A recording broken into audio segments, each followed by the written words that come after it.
തന്റെ മൂത്ത മോളെ എങ്ങനെയെങ്കിലും ഒന്ന് ഇംപ്രസ് ചെയ്തല്ലേ പറ്റൂ. ഒന്നല്ലെങ്കിലും താൻ അവളെ എനിക്ക് കെട്ടിച്ചേരാൻ പോവല്ലേ. അവളിനി സമ്മതിക്കാതൊന്നും ഒരിക്കല്ലോ അല്ലേ?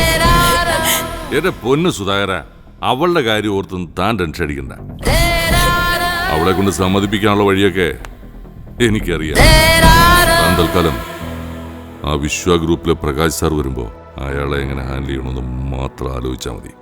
അത് ഞാൻ നോക്കിക്കോളാം, താൻ ധൈര്യമായിട്ടിരിക്കും. സുധാകരൻ അവിടെ നിന്ന് പോയതും കരഞ്ഞുകൊണ്ട് നീലിമ ഓടിക്കയറി അങ്ങോട്ടേക്ക് വന്നതും ഒരേ സമയത്തായിരുന്നു.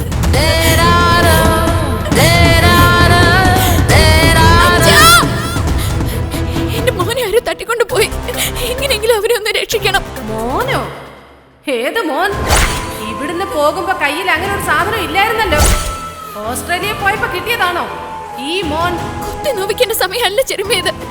എനിക്ക് എന്റെ അച്ഛനെ എത്രയും പെട്ടെന്ന് കണ്ടെത്തിയേ പറ്റൂ. മോനെ കാണാതായെങ്കിൽ സന്തോഷിക്കല്ലേ വേണ്ടത്. നീ ആഗ്രഹിച്ചുണ്ടായതൊന്നും അല്ലല്ലോ. എവിടെങ്കിലും പോയി തൊലയട്ടെ. അങ്ങനെയൊന്നും പറയല്ല. ഈ ലോകത്ത് എനിക്ക് സ്വന്തം പറയാൻ മാത്രമേ ഉള്ളൂ. അവരെന്തേലും സംഭവിച്ച പിന്നെ ഞാൻ ജീവിച്ചിരിക്കില്ല.